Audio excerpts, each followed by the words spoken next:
bienvenidos a su clase número 2 de este módulo 2 de nuestro curso de técnico superior universitario en seguridad pública. Mi nombre es Montserrat González y, como siempre, es un placer poder ayudarte a extender tu conocimiento. Bueno, en esta ocasión vamos a tener el tema de vulnerabilidad. Como objetivo vamos a tener que conocer qué es la vulnerabilidad y lo que implica este tema, ¿vale? La lección anterior estuvimos tratando y conociendo los diferentes tipos de desastre y amenazas y un poquito de ejemplos, ¿no? Sobre todo las anécdotas que les estuve contando y un poquito hablando del desastre de Minamata. Bueno, en esta ocasión vamos a ver cómo vamos a relacionar la vulnerabilidad con las amenazas y qué dan como resultado. Que bueno, el resultado que nos van a dar para también evaluarlo y que forme parte de parte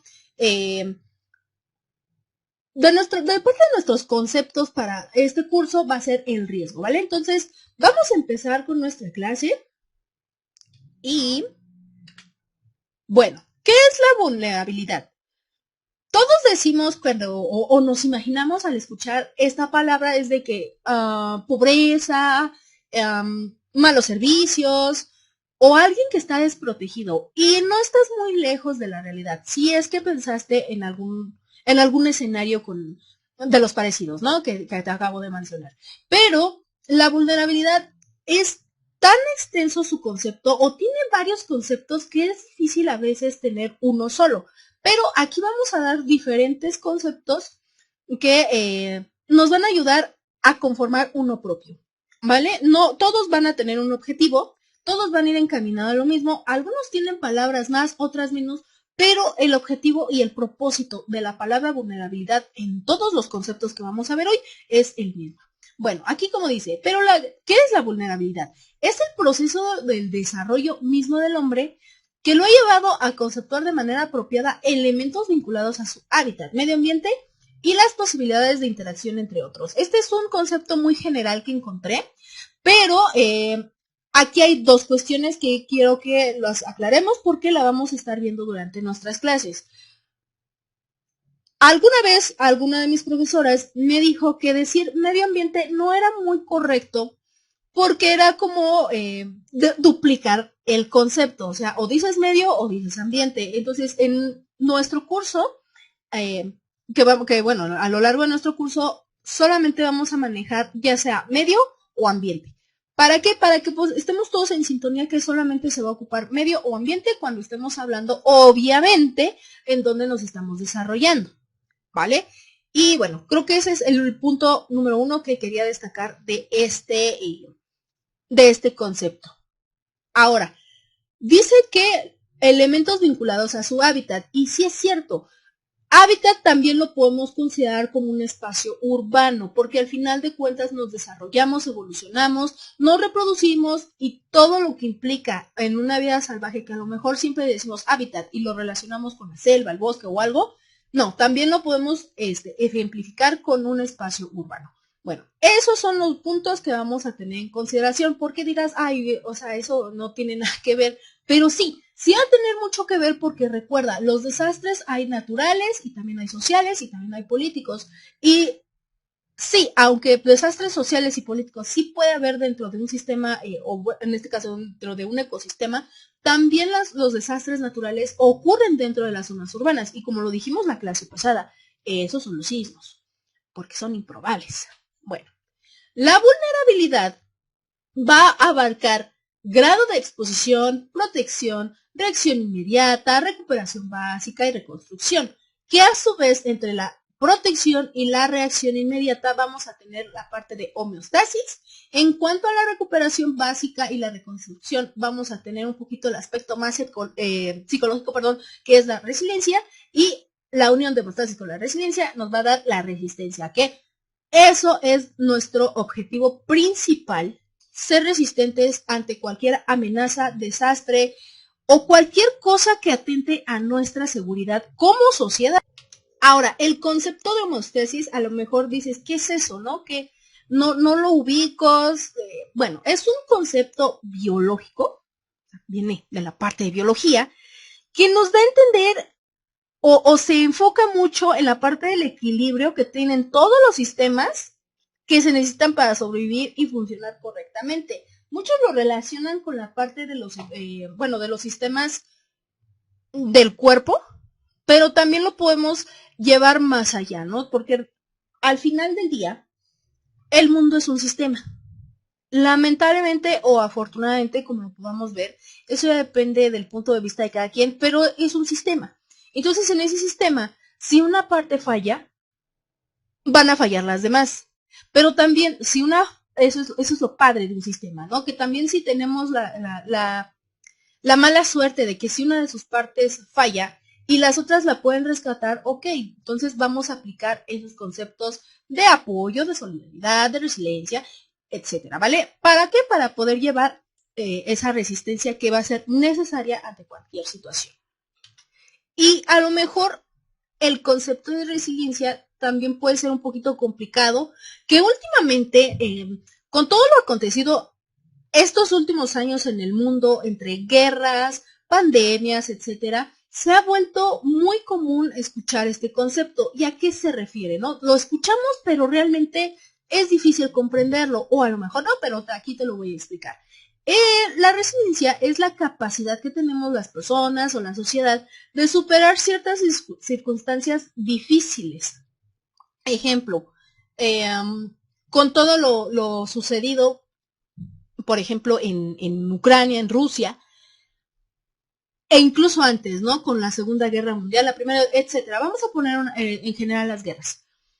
La humanidad ha sido resiliente porque ha sabido superar, no al 100 como se debería, porque de hecho aquí sería la parte de si lo superarían ya no existiría, ok, cada quien, pero hemos sabido apoyarnos como sociedad, aunque muchas veces dices, ay, es que la Segunda Guerra Mundial fue en Alemania y fue hace mucho tiempo, pero también hubo, o sea, cuando hay una guerra, afectas a todo el mundo. Entonces hemos sabido, como sociedad, como mundo, como todos, salir adelante y esa es la parte de la resiliencia, ¿no? O sea, tal vez nos podemos un poquito a pensar o nos ponemos en el lugar de los demás y anímate y vamos, ándale. Entonces, esa va a ser la resiliencia, la capacidad que tenemos los seres humanos y como sociedad para poder superar todas esas situaciones traumáticas. Y sobre todo los mexicanos tenemos mucha esa capacidad, que a veces las confundimos, y etcétera, etcétera, ¿no? Incluso a mí sí, en lo personal, sí siento un poquito un poquito feo cuando nos dicen, es que los japoneses y su cultura, ok, los japoneses son los japoneses y los mexicanos son los mexicanos, pero al final de cuentas los mexicanos siempre nos hemos apoyado ante cualquier situación, ¿vale? Bueno, los grados de exposición, vamos a ir parte por parte para ejemplificar o de alguna manera entender un poquito de estas o de estos conceptos o de estas relaciones que tenemos a la vulnerabilidad. Tenemos el grado de exposición, o sea, es a qué me estoy exponiendo, qué pasó, evaluar, ¿no? Más que nada es eso. La protección, ¿a quién debo proteger? Hay una cierta población, ¿a quién le voy a dar prioridad? Ajá, que sería un poquito más orientada a la reacción inmediata. ¿Qué es lo que tengo que hacer? Porque así, tiene que ser rápido, porque tú no sabes si va a venir otro desastre, si va a venir otra amenaza, si va a haber alguna situación de emergencia, incluso más de gravedad, ¿no? Que puede ser resultado de alguna otra que tú pensabas que no era de gravedad, pero bueno, es tu reacción inmediata. Por eso la toma de decisiones aquí es bastante, bastante importante. La recuperación básica, obviamente, ¿qué es lo que necesito recuperar? Que sea básico para tener las necesidades de los afectados lo mayormente posible cubiertas.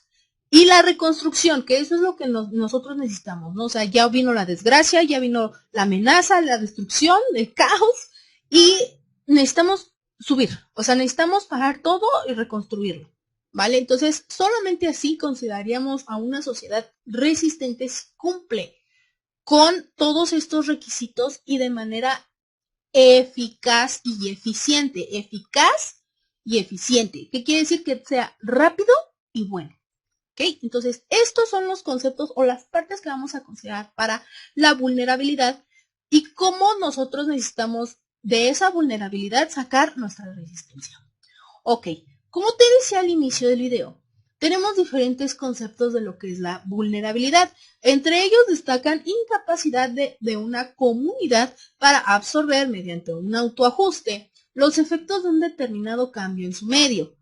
Huracanes, tormentas, tornados, lluvias, inundaciones. Entonces, la vulnerabilidad empieza en esos, por ejemplo, en esos fenómenos cuando no hay reacción inmediata.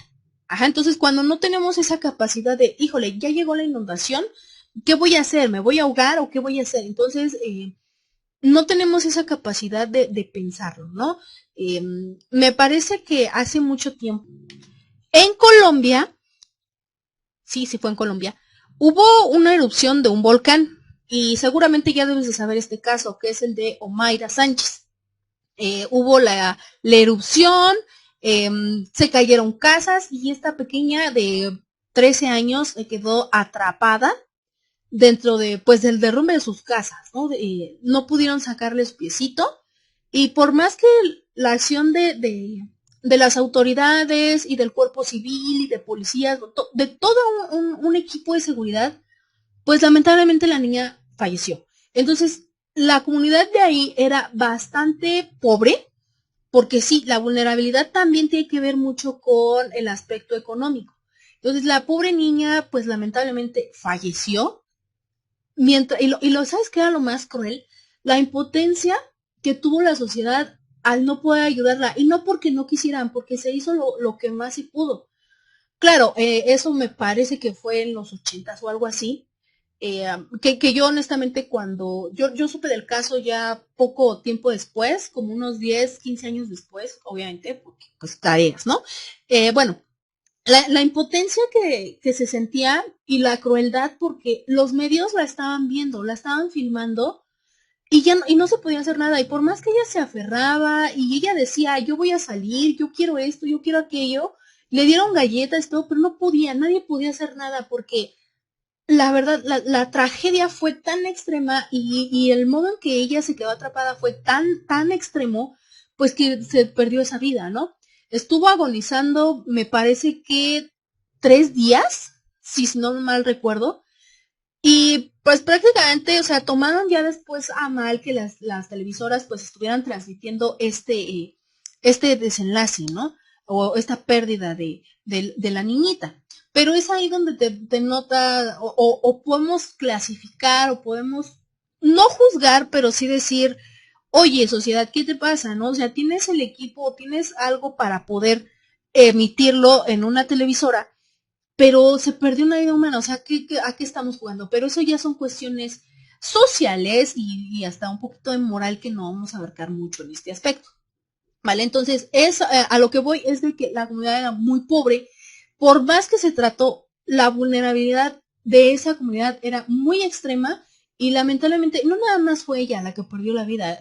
El caso de Maya se conoce porque se estuvo televisando, pero realmente, o sea, hubo los que murieron inmediatamente o ella que estuvo agonizando o incluso los que tuvieron consecuencias muy después de esta tragedia. ¿Vale? Entonces, esa es un concepto de vulnerabilidad.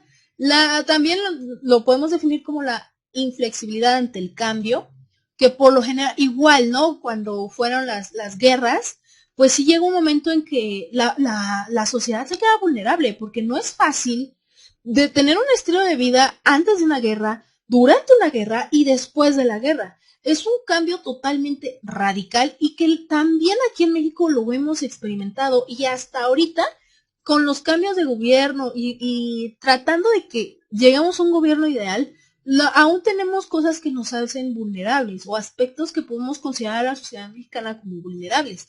¿Por qué? Porque a veces no queremos el cambio. Muy independientemente del partido político al que sigas o si es que no sigues, al final es una democracia.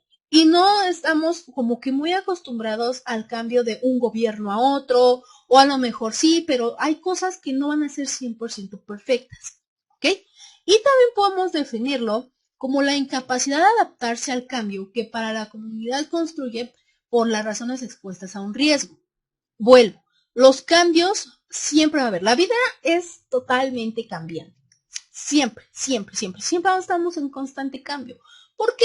Porque no somos seres inertes. Nosotros cambiamos. somos un embrión, nacemos, crecemos, disfrutamos la adolescencia entre lo que más podamos, porque hay veces en que pues nomás no se puede. Nos reproducimos algunos, otros no, total, ¿no? Vamos creciendo y vamos cambiando hasta que llegamos a morir. Entonces, si te das cuenta, todo lo que implica vulnerabilidad es algo que está contrario o que tiene miedo o que no acepta un cambio. Entonces, de ahí de entrada podemos decir que la vulnerabilidad es ese rechazo al cambio. Sin embargo, para la UNESCO y otras organizaciones, los conceptos de vulnerabilidad, o más bien, perdón, el concepto de vulnerabilidad se va a ampliar a otros campos, teniendo estos como parte esencial para poder explicar y entender la vulnerabilidad. Obviamente están en inglés, ¿por qué? Porque lenguaje universal, pero los podemos identificar porque tampoco las traducciones o en este caso los señalamientos son extraños, ¿no?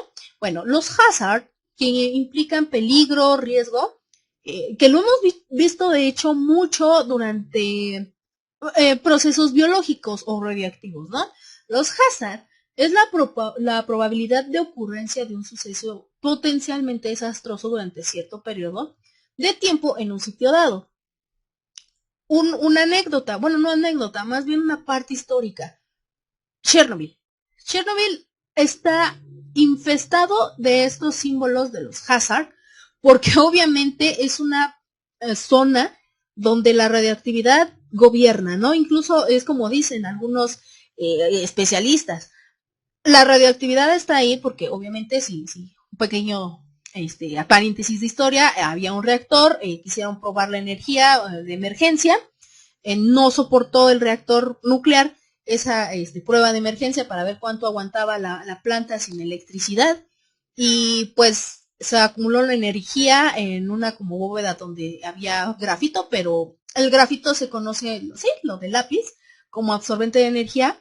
Entonces no soportó, se doblaron esas barras de grafito, hizo una acumulación de energía bastante en el reactor que salió disparado hacia el techo, se iluminó todo de un color naranja y bueno, eso fue el desastre nuclear, uno de los desastres nucleares más significativos para la humanidad y obviamente trae sus consecuencias, ¿no? Y donde vemos todos esos hazards, pues es en todo lo que fue la ciudad de Pripyat, que pues está ubicado en la antigua Unión Soviética. Total, cierro paréntesis. Entonces, como era un proceso o un evento, un suceso, como dice aquí, que era potencialmente desastroso, en una zona tan pequeña, pues empiezan a emitir estas alertas, ¿no? Y es por eso que ves los hazard. ¿Por qué? Porque el reactor todavía sigue ahí. De hecho, lo cerraron como una especie de sarcófago con materiales especiales para que no emitiera tanto radiactividad. Y vuelvo, algunos científicos dicen, especialistas dicen, que se puede acabar el mundo y la radioactividad va a estar ahí. Así de sencillo, porque los elementos radioactivos que se tienen presentes en esa zona, o sea, tienen una esperanza de vida de miles de años, ¿no? Entonces, o incluso hasta de millones algunos, ¿no? Eso ya depende de ese caso, que les recomiendo también lo puedan ver.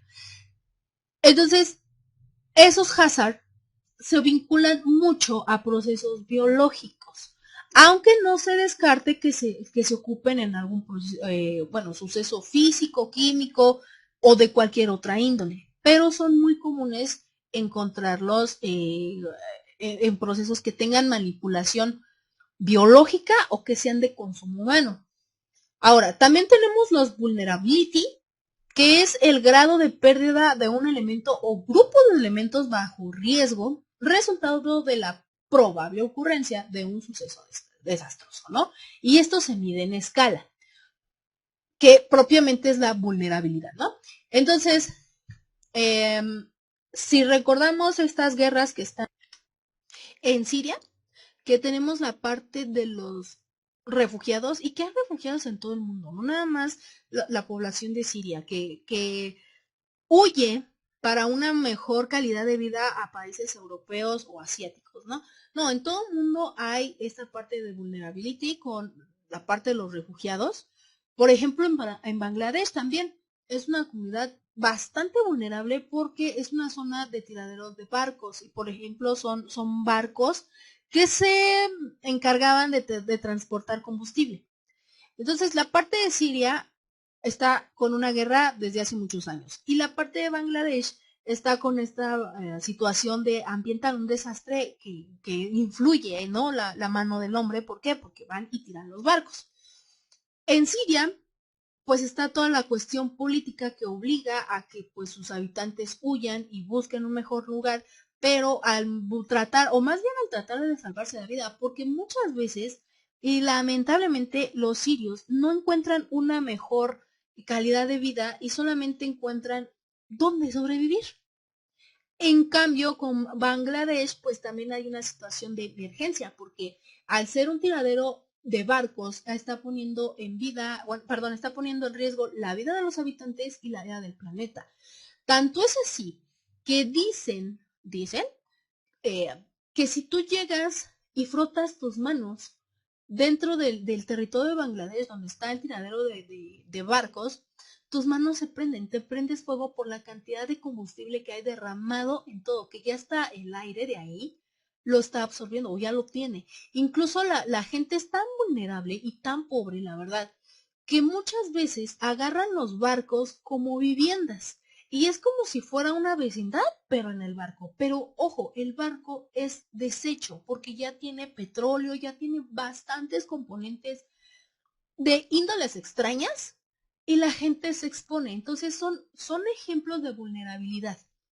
Ahora, también tenemos los specific risks, sí, perdón, que es el grado de pérdidas esperadas debido a la ocurrencia de un suceso particular como una función de amenaza y de vulnerabilidad. Aquí vamos a clasificar, vamos a poner una escala 1, 2, 3, vamos a estarla midiendo de el 1 son los que el desastre es un poquito más leves y así vamos a ir subiendo gradualmente. Esta escala se parece bastante a la que tenemos cuando tenemos un compuesto químico y nos dice qué tan peligroso es. Es muy parecida, nada más que, pues aquí estamos hablando de amenazas, situaciones y vulnerabilidades que se nos va a hacer más fácil identificar, ¿no? Entonces, y al poder identificar la vulnerabilidad, podemos nosotros definir qué población es la que necesita nuestra ayuda más rápidamente, ¿ok? También tenemos como otros conceptos los elementos at risk, que son los elementos en riesgo, que es toda la población, edificios, actividades económicas, servicios públicos que están de alguna manera expuestos a que se colapsen. En el temblor del 2017, porque pues sí, la verdad en el 85 no tuve la oportunidad de verlo, gracias a Dios creo, pero bueno, en el del 2017, yo recuerdo que el gobierno de la Ciudad de México puso de manera gratuita el metro y el metrobús. El metro yo no lo usé, pero sí el metrobús yo lo usaba constantemente.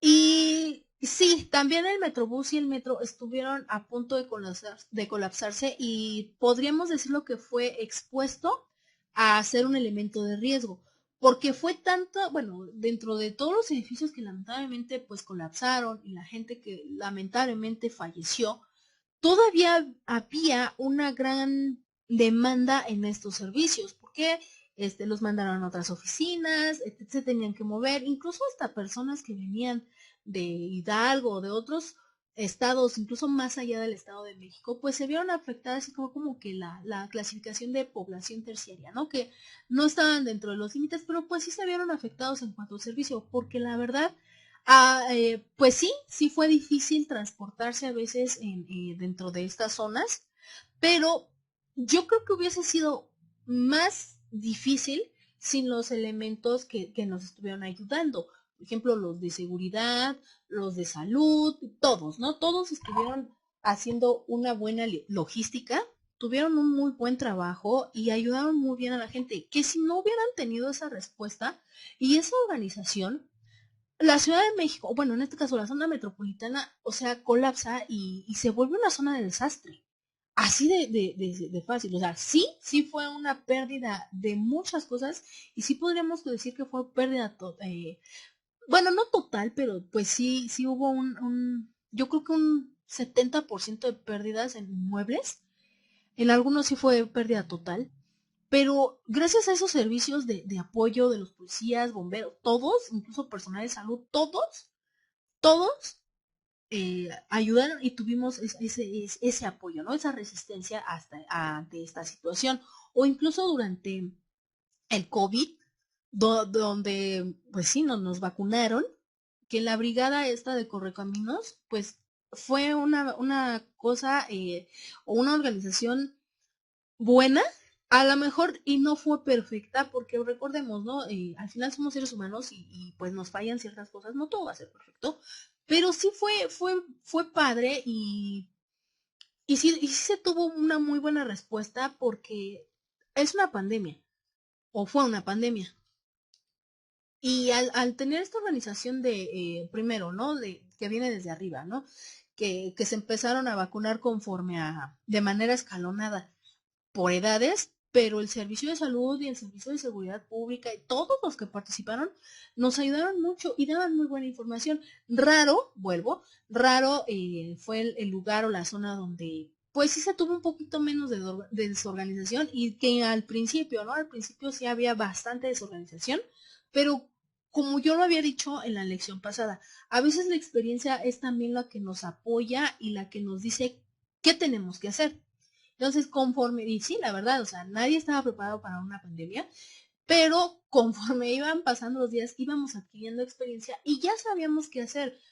Y ya no fue tan caótico cuando nos pusieron la segunda o tercera dosis, claro, en algunos estados, no estoy hablando en todos, pero en algunos estados ya no fue tan complicado a la hora de la segunda dosis y de la dosis, la tercera, como lo fue en la primera. ¿Por qué? Porque ya habíamos aprendido a cómo organizarnos, etcétera. Tal vez la logística de los lugares a donde se tenían las vacunas sí fue un poco rara, porque yo, por ejemplo, pues me tuve que trasladar del norte de la Ciudad de México hasta el sur para recibir mi segunda dosis. Y pues sí, mucha gente dijimos, es que, ¿por qué no? O sea, nos están trasladando. Y los que estaban en el sur y quedan rezagados, viajaban a otra zona, ¿no? O sea, también tenían que atravesar casi toda la ciudad. Entonces, no sabemos por qué fue esa logística. Debió de haber tenido algún trasfondo, pero pues obviamente hay información en la que es confidencial y solamente se nos va a dar, ¿no? O sea, no podemos dársela a un civil o a cualquier persona, solamente tú la vas a tener. Entonces, hay que tener esos elementos de riesgo bien presentes y también tener esa logística en qué hacer.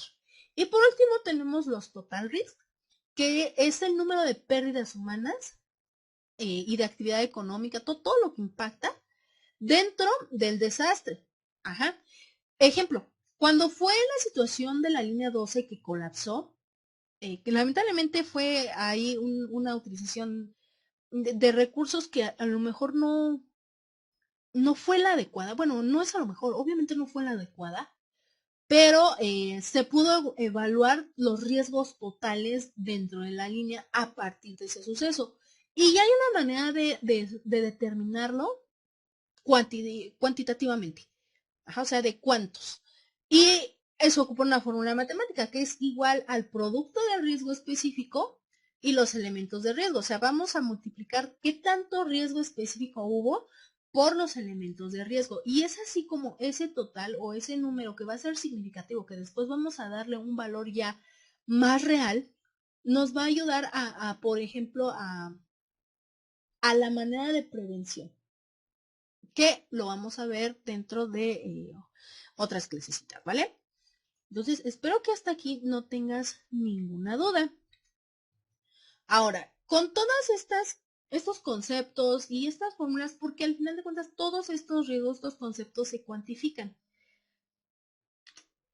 Y al poder cuantificar todos estos conceptos y medir las características también de las vulnerabilidades o de lo que es la vulnerabilidad, podemos tipificar la vulnerabilidad y las tenemos, o clasificar, ¿no? Mejor dicho. Y tenemos la vulnerabilidad ambiental, que es aquella que se relaciona obviamente con la manera de cómo una comunidad es explotada dentro de su medio. y debilitándolo al mismo tiempo. Cuando me parece que en el norte del país, no sé específicamente la zona, pero vamos a poner para no evidenciar tanto. Hay una empresa que se encarga de manipulación de alimentos transgénicos y que muchas organizaciones nacionales e internacionales pues están en contra de ella, ¿no? No voy a decir qué nombre porque pues también no es conveniente, pero seguramente muchos saben cuál es, ¿no? Los que hacen sus fresas con estos candados genéticos, que si sean ciertos o no, pero está ese rumor, ¿no? Entonces, esta empresa viene a México porque aquí no está muy bien regulado del todo esas prácticas de manipulación genética, lo cual hace, entre paréntesis, un paraíso para estas empresas, porque no hay como que una legalidad bien establecida para esto. Entonces empiezan a explotar ciertos campos.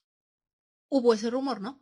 Ciertos campos que los empezaban a explotar y total, ¿no? Que todos los recursos de esos campos pues se vieron muy afectados y el suelo ya no se hizo o fue perdiendo nutrientes para que pues ya no creciera nada, fue tanta la explotación. O eso fue en México. O también donde se ve mucho que la lucha sigue, ¿no? La lucha sigue, aunque hay lapsos en donde declaran una tregua y todo. A eso sí lo voy a decir, en el Amazonas hay una zona donde pues querían construir hace mucho pues atractivos turísticos y pues no, o sea, las tribus de ahí, porque todavía hay tribus, pues se negaron, ¿no? Entonces, esas vulnerabilidades están aún presentes, que obviamente, por ejemplo, en el Amazonas, pues está muchas organizaciones, incluso hay partes del gobierno brasileño que pues dicen, no vas a hacer aquí nada, pero hay otras donde dicen, sí, adelante, es que vamos a negociar y etcétera, etcétera. Entonces, esas son las vulnerabilidades. Cuando tienes un campo y llega algún desastre, alguna mano del hombre o algo a explotar tu tierra. Y llega tanto que se debilita y ya no puedes utilizarla.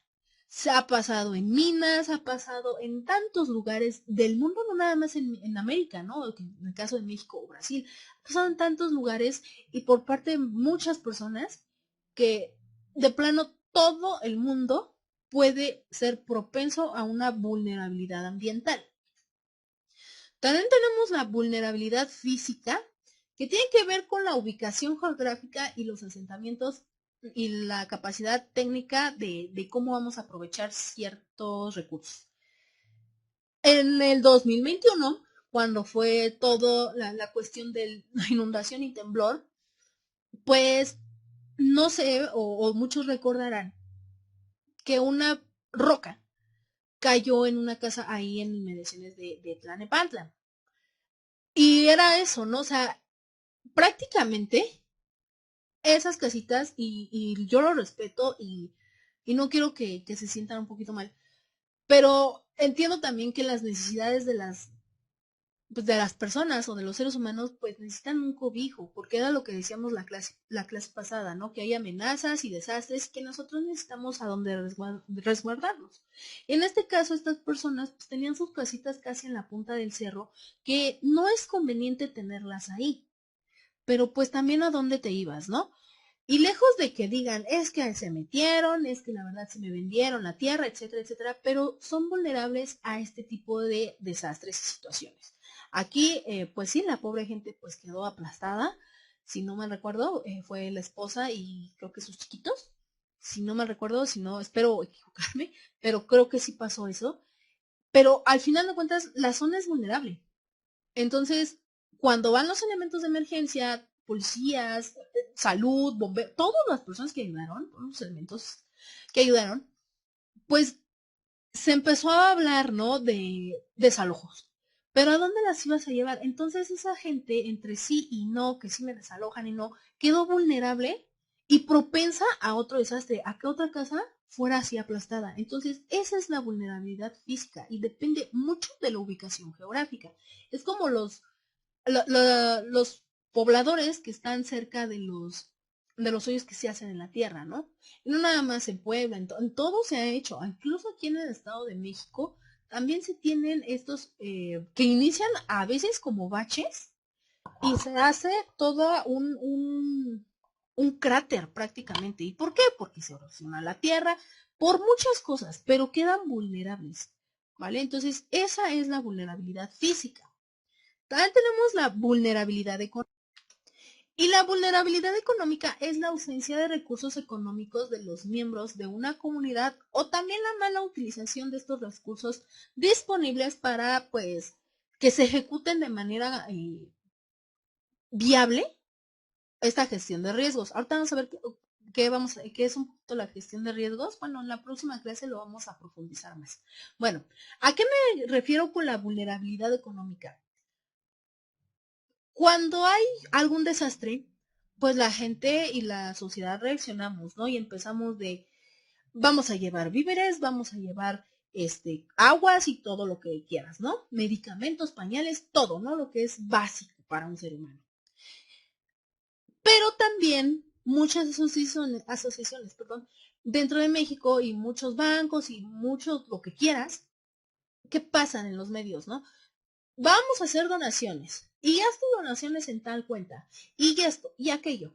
¿Qué digo? Muchas también lo hacen y sí llevan esa ayuda, pero hay otras tantas en México que no lo hacen. Voy a poner una anécdota, bueno, un ejemplo que aquí pues sí me pidieron un poquito de discreción. Una empleada de dicho dueño, que es dueño de una televisora y de varias cosas, ya sabrás quién, que lo llaman también el dueño del Banco del Pueblo, ¿no? Seguramente ya sabrás quién. Tengo una amiga que trabaja, y digo trabaja porque pues lamentablemente ella se quiere salir, pero pues tiene hijos y dices, no, a lo mejor, pues, ¿por qué no te buscas otro trabajo? Pero bueno, ya cada quien cuestiones personales, pero no le es conveniente salirse de dicha empresa. Total, cuando hay situaciones así de riesgo y amenazas y desastres que empiezan a dar este mensaje de deposita X cuenta, desde $1 te dicen, a sus trabajadores no les dicen si quieren donar o no. Les toman un porcentaje de su sueldo para poder donar. No me quiso decir cuánto, a lo mejor y no es mucho, a lo mejor y sí, pero nadie te puede obligar a donar. Y más aún, eso es una cosa, esa es indirectamente una vulnerabilidad económica. Pero la vulnerabilidad económica también directa aplica cuando, bueno, ya me obligaron a donar y ahí está el dinero, pero supongamos que no, ya muy lejos del testimonio que les acabo de decir, pero vamos a suponer, ¿no? Que se reúne dinero, vamos a ponerlo así. Una comunidad se inundó y hay que salvar por ejemplo, ¿no? Los viejitos que les contaba yo en la clase pasada. Vamos a ponerlo así, una situación así. Entonces se junta dinero porque hay que, pues, abastecer a los pobres señores, comida, ropa, medicina, todo.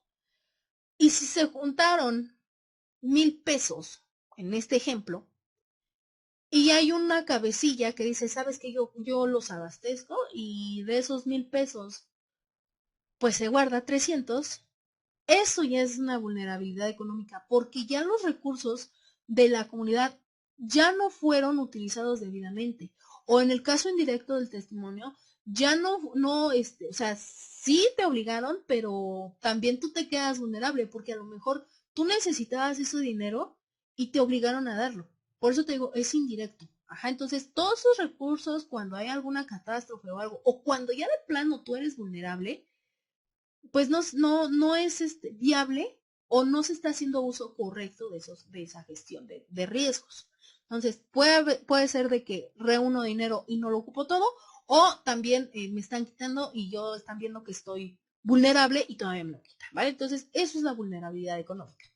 Ahora, también tenemos lo que es la vulnerabilidad social, que es el conjunto de relaciones, comportamientos, creencias, formas de organización y la manera de actuar de las personas y comunidades que va a disminuir su nivel de vida. a lo que llamamos, bueno, cuando nos han enseñado desde la época de los 60, que si tú estudias, vas a tener un mejor nivel de vida. Y luego llega la parte de que una persona me dijo, ¿para qué estudias tanto, Monse? Si no ganas lo mismo que yo y yo solamente tengo la prepa. Digo, no estoy diciendo, ay, o sea, no quiero hacer sentir mal a nadie, ¿no? Pero yo, por ejemplo, decía, no, pues yo tengo una carrera, una ingeniería y este chavo pues sí está ganando más que yo. Ajá. Ahí entonces yo a que tiene vulnerabilidad social soy yo, porque sí, es un ejemplo, ¿eh? Porque hay ocasiones en donde sí, es cierto, donde te dicen, ¿sabes qué? Estudias y vas a tener una movilidad social, eso se le llama, muy buena. Cuando tienes bajos recursos y vas subiendo de nivel, a eso se le llama movilidad social. Pero vulnerabilidad social es lo contrario, cuando bajas a algo más pequeño, ¿no? Entonces, siempre nos enseñaron de que estudia y tienes esa movilidad social agradable. Pero últimamente, por crisis o por cualquier situación, es al revés. Incluso hay los dichosos memes, ¿no? Donde dicen el carnicero y pasan un que me ha tocado a mí, ¿no?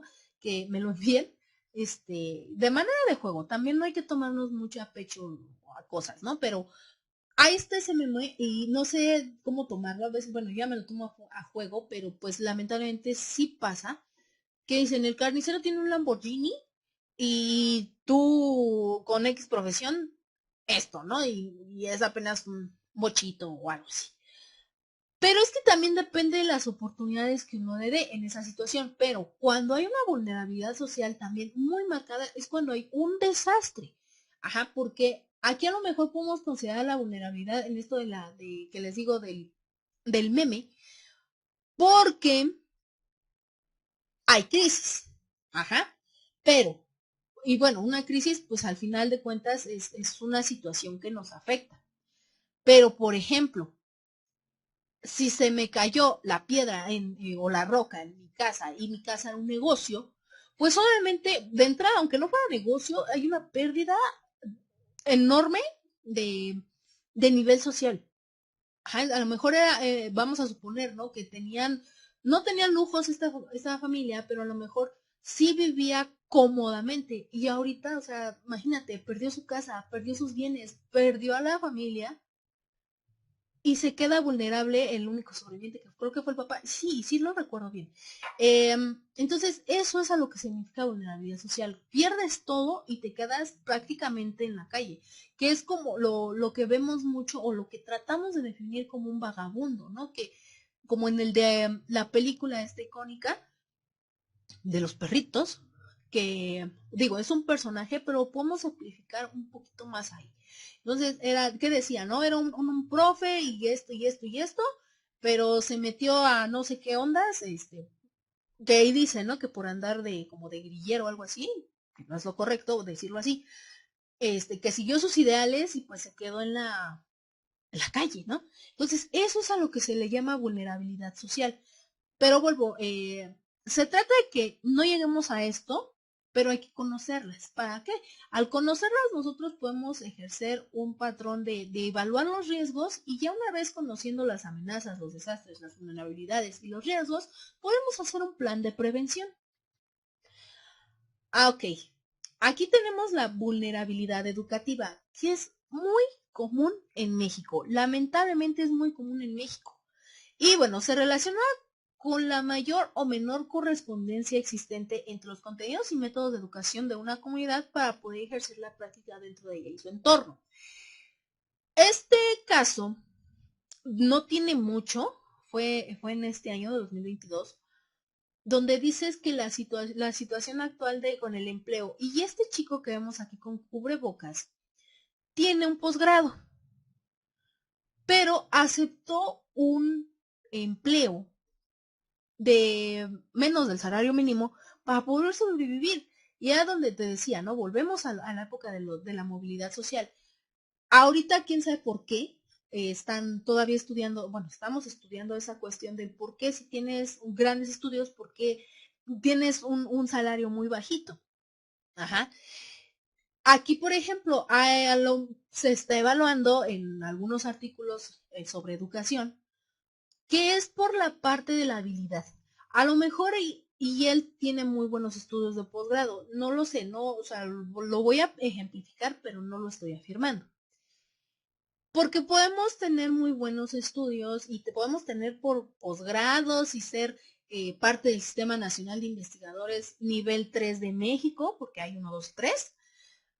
Pero si no tienes una buena habilidad pedagógica para dar una clase, entonces no sirve de mucho todos tus posgrados, tu conocimiento si no lo sabes transmitir. Ajá. Entonces, esa es la vulnerabilidad educativa. Puedes tener miles de doctorados, miles de posgrados, miles de niveles SNI, porque eso es el Sistema Nacional de Investigadores, pero tu vulnerabilidad educativa radica en que, no me enseñaron todos mis estudios a cómo transmitir mi conocimiento. A veces sí es cuestión de habilidad, no te lo voy a negar, pero a veces no. Y sí necesitamos una base pedagógica cuando uno es docente, aunque seas ingeniero, aunque seas licenciado, aunque seas maestro, aunque seas doctor, o aunque seas postdoctor, si no tienes tú una manera de cómo transmitir tu educación, entonces ahí hace crack, ¿no? Todo el sistema educativo, porque dices, bueno, yo no estoy transmitiendo mis conocimientos, esa es tu vulnerabilidad educativa, pero la otra parte es, mis alumnos no están recibiendo bien ese conocimiento y entonces se vuelve también para ellos la vulnerabilidad educativa. Entonces, tanto es como para una parte, como para la docencia, como para el educando, como también para la parte administrativa. Ajá, entonces, porque también aquí la educación no es de alumno maestro, es de todo el medio.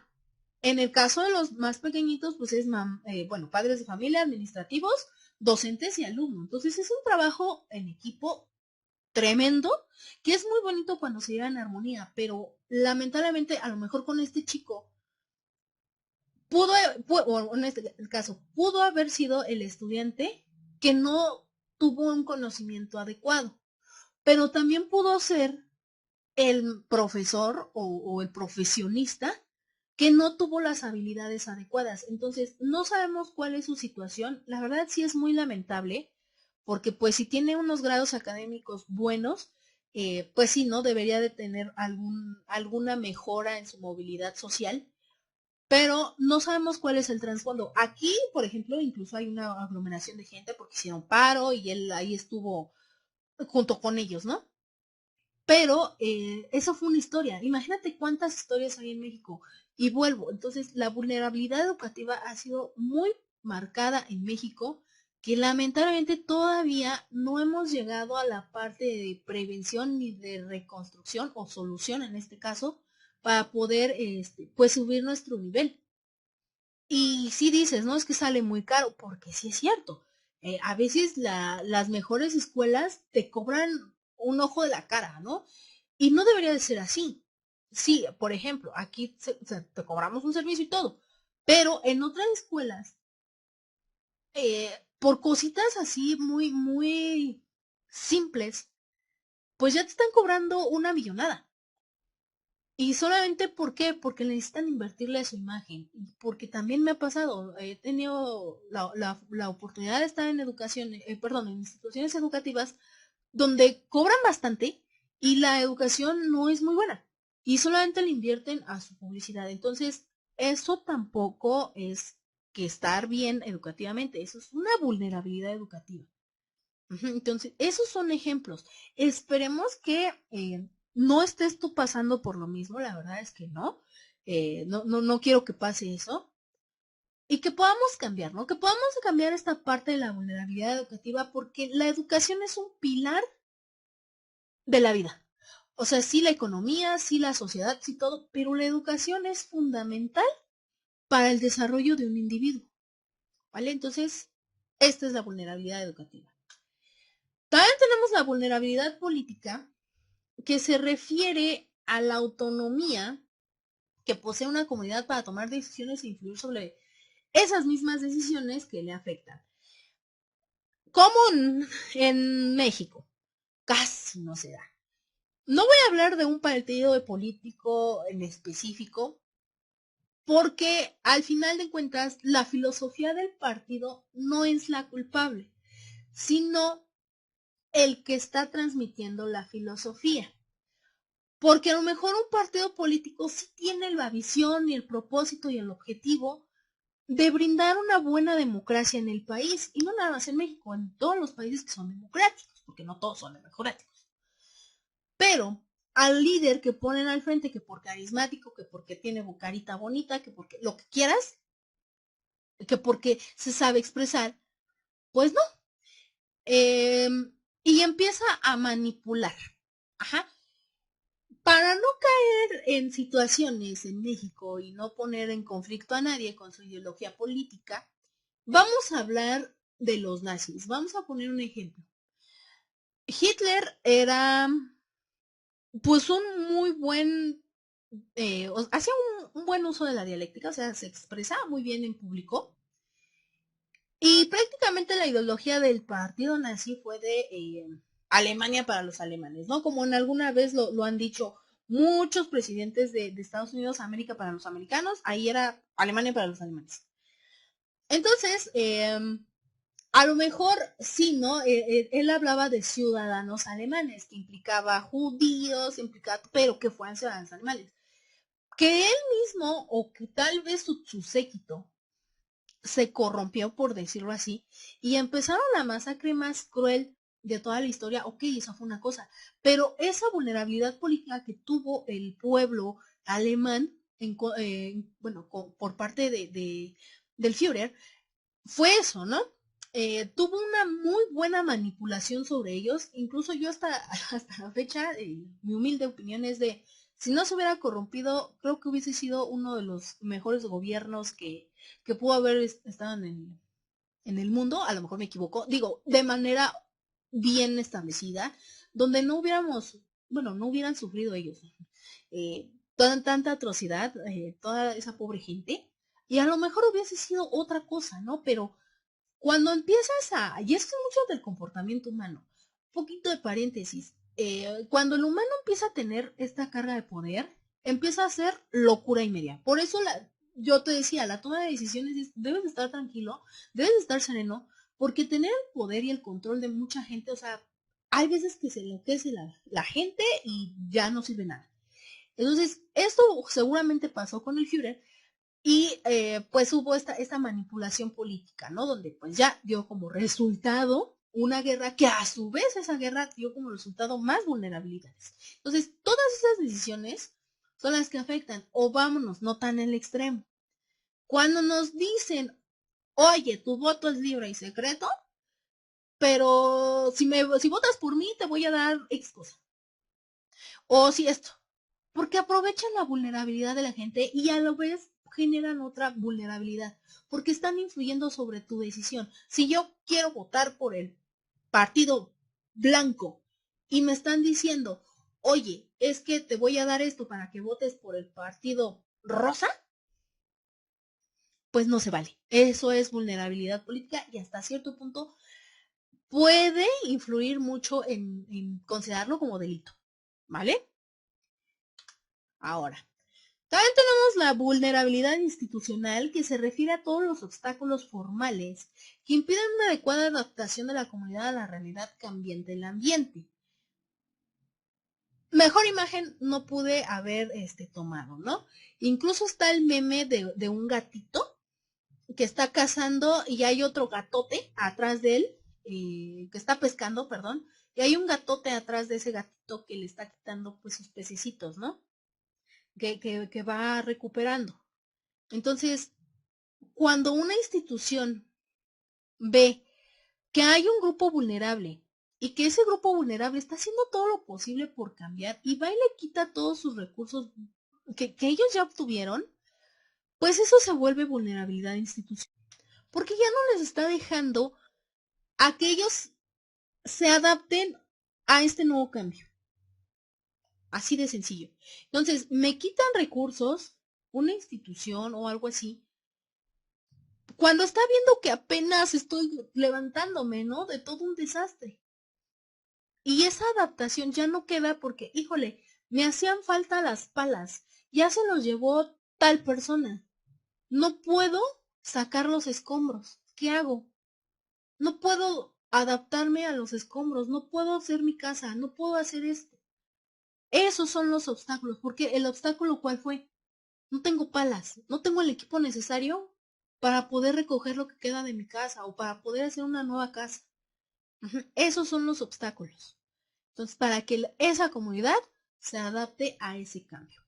Y sí, a veces la corrupción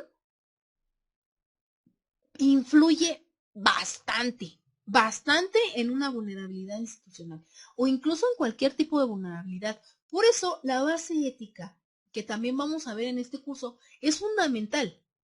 Tratar de, o más bien evitar, no es tratar, evitar de la corrupción de sí o sí. ¿Por qué? Hay que ser también empáticos. Si tú tienes una situación, que esperemos que no, y que necesites de cierto recurso o de cierta institución o de cierto apoyo, y te dicen, ¿sabes qué? No, porque necesitamos ahora sí que una lana, pues no te va a aparecer, ¿verdad? Entonces, si ya te lo hicieron, por favor, trata de olvidarlo y trata de denunciar esa situación, pero evitemos, de verdad, evitemos la corrupción, porque volvemos a lo mismo. Tú, como elemento de seguridad pública, eres el encargado de a veces tomar las decisiones, pero eres el encargado y la primera instancia y el primer contacto que una población vulnerable va a llegar a ti. Y tú eres la única razón de luz o el único ser de luz, por decirlo así, o de esperanza que tienen las personas vulnerables. Como para que, aparte del desastre y de la amenaza y de la situación que ya experimentaron, todavía experimenten este tipo de actividades que son cero éticas y, o sea, hasta ilegales son, no se vale. Entonces, ponte en su lugar a veces y trata de ayudarlos. Ahora, también tenemos lo que es la vulnerabilidad social relativa a la organización. Y esto es referido a la incapacidad de la comunidad para organizarse y establecer en su interior lazos de solidaridad y cooperación mutua. Que también casi no se da en México, o sea, casi no. Lamentablemente sí lo hemos visto, pero también afortunadamente nos hemos podido ayudar, ¿no? Yo, en lo personal, he visto mucho esta vulnerabilidad en colonias, sobre todo cuando falta agua. He visto señoras, porque la verdad son señoras y las entiendo, pelearse hasta por una cubeta de agua, ¿no? Y en vez de que se organicen todos y vayan a solucionar el problema con las autoridades correspondientes, se pelean por eso.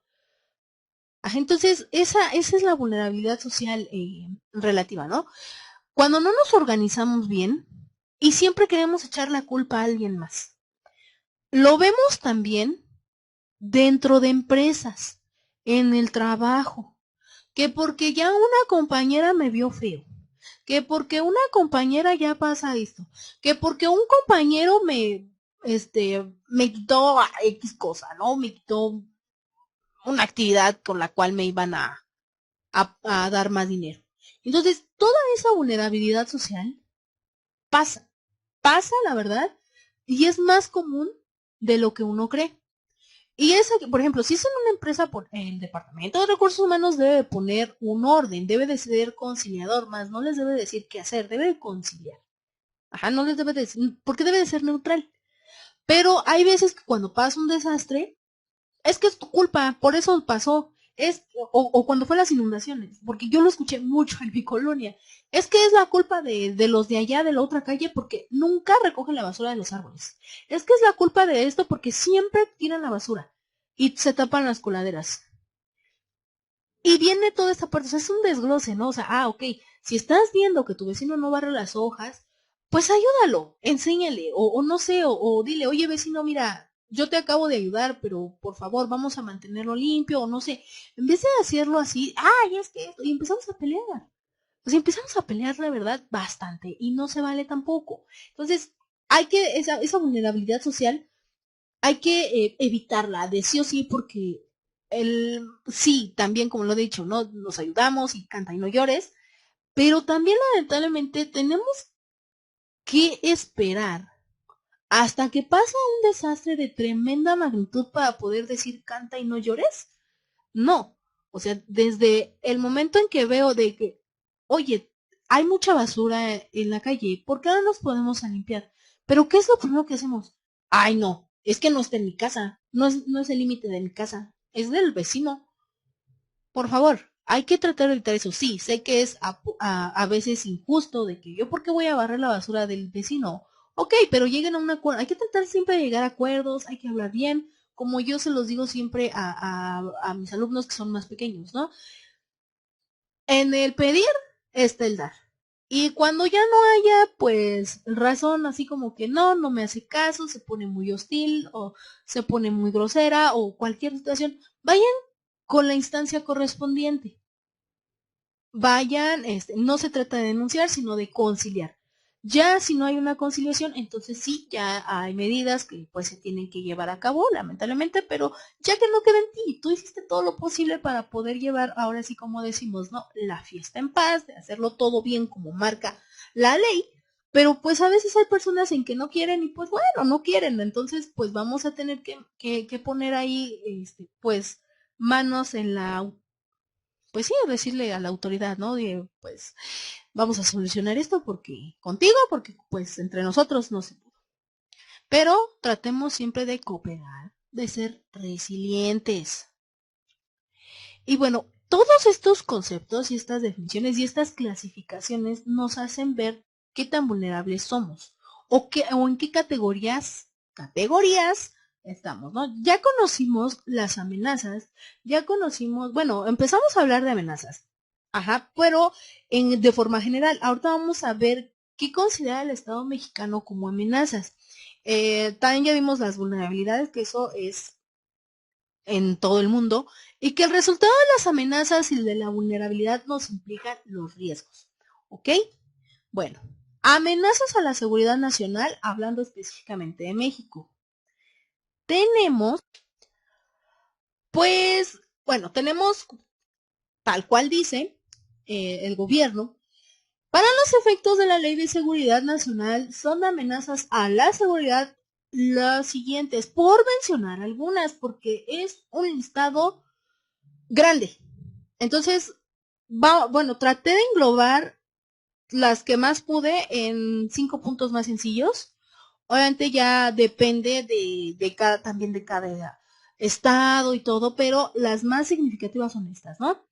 Actos tendentes a consumar espionaje, sabotaje, terrorismo, rebelión, traición a la patria, genocidio en contra de los Estados Unidos mexicanos dentro del territorio nacional, y eso incluye también el territorio nacional que abarca pues, los mares, ¿no? También actos de interferencia extranjera en los asuntos nacionales que pueden implicar una afectación al Estado mexicano. Ajá, obviamente los robos, secuestros, pues van implícito. Ajá. Actos que impidan a las autoridades actuar contra la delincuencia organizada, que es lo que les digo. Ahí la delincuencia organizada, pues va el tráfico de drogas, secuestros, robo a mano armada, etcétera, ¿no? Entonces, si tú sabes de alguien y estás impidiendo a las autoridades de informar, pues está siendo una amenaza, ¿eh? Obviamente tú lo debes de saber más. También amenazas naturales y amenazas de salud, como ya lo vimos, ¿no? Eso sí engloba sismos, terremotos, bueno, huracanes, inundaciones, eh, amenazas, por ejemplo, de salud, que es las pandemias, ¿no? Brotes de cólera, brotes de vibrio, etcétera, etcétera, ¿no? O como esta que estuvo el de la salmonela, me parece, que los huevitos Kinder. Entonces, todo eso son amenazas de seguridad nacional. Y si te das cuenta, traté de englobar todo, pero al final, todos esos puntos, seamos civiles o no, nos afectan. Y bueno, vamos a dejarlo hasta aquí para continuar, obviamente, con nuestra próxima clase. Bueno, ya vimos una primicia, ¿no? Que va a ser la gestión de riesgos parte 1, que va a ser nuestra lección número 3. En esta gestión de riesgos vamos a aprender a evaluar y a ver el seguimiento de cómo debemos actuar ante un riesgo. Obviamente se divide en dos partes. ¿Por qué? porque es un poquito extensa la parte de la gestión de riesgos. Porque hay gestión de riesgos de manera empresarial y para seguridad privada, para seguridad pública. Entonces cada una va a llevar diferentes puntos, pero llevan al final el mismo propósito. ¿Vale? Entonces, todas estas amenazas de seguridad nacional, tenlas muy en mente. ¿Por qué? Porque por lo más mínimo que haya, te van a buscar para poder apoyar. Ya sabrás tú contra la lección 1 y la lección 2 qué población va a ser la primera que vas a ayudar, considerando su vulnerabilidad, sus riesgos, etcétera, etcétera. ¿Vale? Bueno, como siempre, es un placer estar contigo, aunque no nos veamos, pero es para mí muy gratificante que puedas escucharme durante todo este tiempo. Cuídate y nos vemos en el próximo video. Bye.